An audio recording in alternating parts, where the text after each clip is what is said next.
Bonjour et bonsoir, bien-aimés. Que cette fin d'année vous apporte toute la grâce que vous méritez et que vous et votre famille, vous vous portez très bien.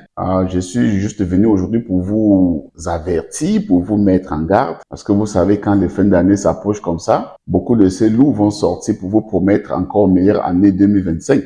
En l'an 2018, ils avaient prophétisé, ils avaient dit beaucoup de choses. Et l'an 2019 devait être votre année de gloire, votre année de ceci. Mais ils n'avaient pas vu Covid venir. Personne de ces hommes avait vu Covid-19. Ils vous ont encore promis ça en 2020, 2021, 2022. Chaque fin d'année, ils vont vous promettre autant de choses qui ne se réalisent pas souvent. Donc, c'est juste pour vous ouvrir un peu l'esprit, pour que vous ne tombez pas dans ces griffes-là. Le Seigneur Jésus nous dit dans Matthieu 10, verset 16, qu'il nous envoie dans le monde. Il nous envoie comme des brebis parmi les loups. Soyez prudents comme des serpents et simples comme des colombes. Donc, mes frères et sœurs, vous devez être très sages cette fois-ci. Ne tombez pas dans les griffes de ces hommes. Et aujourd'hui, je voudrais juste vous montrer quelque chose. Je voudrais vous interpeller sur quelque chose. Il s'agit de bagues. Regardez bien vos différents pasteurs et prophètes. Celui qui va porter le genre de bague-ci. Méfiez-vous d'eux. Parce que presque tous ont ce genre de bagues. Pourquoi la plupart de ces hommes mettent les bagues comme ça? Qu'est-ce qu'ils ont en commun pour qu'ils portent la même bague, les mêmes agneaux? Regardez, certains sont rouges en haut, certains sont verts. Posez-vous la question, pourquoi ce genre de bagues? Je sais qu'ils vont, comme d'habitude, ils vont courir derrière moi cette fois-ci. Ils ne savent pas que nous, on sait. Si on ne veut pas trop parler, c'est parce que parfois, on ne veut pas causer vraiment beaucoup de dégâts. Mais mes frères, méfiez-vous, regardez bien. Voici le témoignage juste d'un ancien prophète. Il s'appelle Prof X. Il a une chaîne YouTube, d'ailleurs. Oui, il a beaucoup fréquenté Aflukao. Il a marché avec lui. C'était vraiment son proche. C'était des amis. Ils ont fait beaucoup de choses ensemble. Et aujourd'hui, c'est lui qui nous avertit par rapport à ces bagues-là. Il y a les bagues, il y a les cannes. Parce que posez-vous la question, comment ces hommes-là, la plupart sont jeunes. Ils sont bien portants. Ils ont deux pieds. Ils se portent bien. Ils sont en bonne forme. Et ils ont des cannes. Vous voyez? Il fait quoi avec la canne? Ça lui sert à quoi? C'est un prestige? C'est la mode? Ou c'est quoi? Donc, posez-vous la question quand vous voyez ces choses-là. Jésus était un homme. Il est toujours un homme très simple. Mais pourquoi ces hommes aujourd'hui veulent nous montrer qu'ils ont des styles de bagues différents? Même ceux qui ne sont pas mariés ont ces mêmes bagues que vous voyez là. Regardez bien les bagues. Et ils ont des cannes. D'autres ont des épées. Les épées terribles qu'ils partagent dans le monde. Ils partagent aux jeunes prophètes et jeunes pasteurs qui montent. Et aux jeunes ministres, vous n'allez pas mettre les gens en captivité pour toute votre vie. Un jour, la vérité va sortir. Pour ceux qui sont en train de servir le Seigneur Jésus, qui sont en train de servir Dieu dans la bonne voie, Dieu va les bénir. Parce que c'est lui que Dieu a envoyé, il dit la parole de Dieu. Mais si tu sais que Dieu ne t'a pas envoyé, mon frère, cherche-toi un boulot. Voilà, nous sommes juste en train d'interpeller les gens, de les mettre en garde, de se méfier. On est en train d'ouvrir les yeux de beaucoup de personnes. Parce qu'aujourd'hui, l'un des travaux les plus faciles, c'est de devenir serviteur de Dieu, ministre de Dieu, pasteur, prophète. Tout le monde se lève et déclare qu'il est prophète, il est pasteur. Certains vont vous raconter les histoires qu'ils étaient dans leur poulailler. Les poules criaient, après les poules se sont arrêtées dès qu'il est arrivé, que c'était comme ça l'appel de Dieu. Si je vous raconte ma part d'histoire ici, vous allez me demander pourquoi je n'avais pas encore, pourquoi j'ai pas encore fait l'église, ou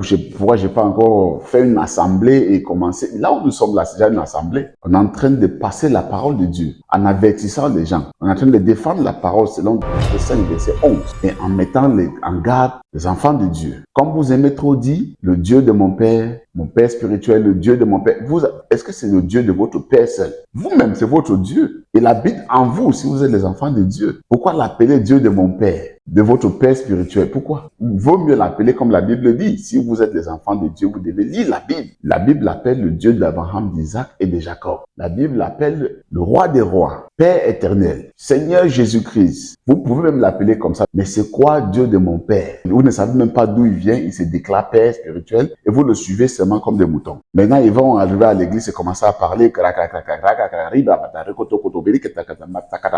Ils parlent comme ça sans traducteur. Vous ne comprenez rien, mais vous dites seulement Amen, Amen. En fait, j'appelle même la plupart des gens qui se disent chrétiens aujourd'hui, les chrétiens d'Amen. Ils sont juste là pour dire Amen, Amen. Pourtant, vous avez la Bible à main. Vous devez lire pour comprendre ce qui est écrit. La Bible nous demande d'être sages. C'est pas tout ce qu'on va dire Amen. C'est pas tout ce qu'on va avaler. Et entre-temps, voilà là où nous en sommes. D'autres même disent qu'ils font l'argent miracle, ou c'est l'argent miraculeux, ou l'argent miracle, je ne sais pas. S'il y a ça qui existe en réalité, pourquoi ne pas simplement rendre tout le monde riche à l'église? Les gens vont à l'église, beaucoup veulent changer leur situation sociale et financière. Pourquoi donc ne pas faire miracle money, comme ils appellent, ou l'argent miracle, ou l'argent miraculeux, et rendre tout le monde riche une fois, pour que les gens oublient les problèmes. Mais il va faire miracle money, ou bien l'argent miracle, et après, pour vous demander de s'aimer, pour vous demander de donner, de payer la dîme, payer les offrandes, payer ceci, payer cela. Pourquoi ne pas faire miracle money ou l'argent miracle et enrichir une fois son église et construire avec ça? Tout ça, vous devez être sage. Ouvrez vos yeux. Il y a trop de faux dehors, mais vous devrez savoir. Vous devrez savoir que le Seigneur Jésus avait prédit, il avait prophétisé. Il avait dit que le temps viendra que les gens même vont laisser complètement la foi. C'est ce qui est en train de se passer aujourd'hui. Aujourd'hui, dès que tu prêches la parole, les gens t'écoutent avec un côté. Mais dès que tu vas faire tomber quelqu'un, pouf, l'église va remplir. On dirait que dans l'église, il y avait des gens qui tombaient comme ça, qui s'enroulaient dans la boue ou bien s'enroulaient sur le sol. Vous-même, vous êtes si aveugles. On vous trompe. Les petits hommes là que vous appelez pasteur, prophète, vous trompent. Mettez vos genoux à terre et priez le Seigneur Jésus. Il va vous écouter. Il va vous répondre. Il va agir.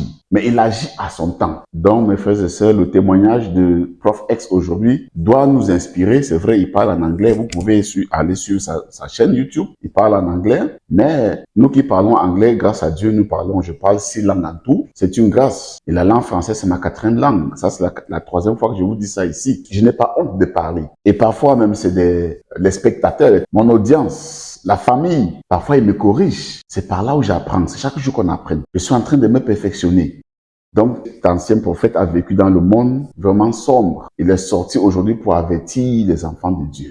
Regardez vos papas, vos pasteurs, tous ceux qui portent le genre de bague ici, tous ceux qui marchent avec les cannes, tous ceux qui vendent de l'eau bénite, tous ceux qui vendent l'huile bénite, tous ceux qui vendent les bracelets, vous portez en main toutes ces choses-là. Si c'est gratuit, ok. Si on vend déjà dans la maison du Seigneur, vous devrez vous méfier de cet homme. C'est un businessman. Parce que la Bible nous dit que vous avez reçu gratuitement, vous devez donner aussi gratuitement. Ça, c'est écrit, c'est pas moi qui dis. Mais vous partez acheter. Vous-même, vous voyez ça comment. Quand vous partez dans l'assemblée, achetez les articles.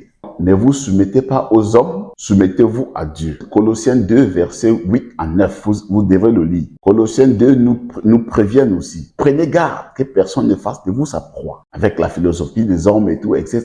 Allez lire. C'est ça, la parole. Et vous avez reçu gratuitement, donné gratuitement. Vous ne devez pas vendre. Mais pourquoi on vend à l'église? Et c'est vous qui encouragez ces hommes-là. Vous partez acheter. Entre-temps, il y a nos mamans, nos parents, nos oncles, tontons, tantines qu'on a accusés qui sont des sorciers ou des sorcières. Beaucoup sont morts à cause de ça. Le stress. Vous ne savez pas ce qu'on appelle une fausse accusation. Beaucoup sont morts de stress à cause de ça.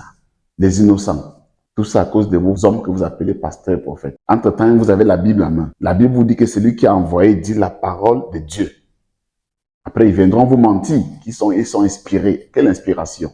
Voilà, c'est ce que j'avais à vous dire. Et surtout en cette fin d'année, Dieu Tout-Puissant, il va prendre soin de votre famille. Il va continuer à vous bénir. Il va continuer à vous garder en vie. Et soyez prudents. Dieu vous bénisse. Dieu vous aime. Shalom à tous. Je vous aime aussi.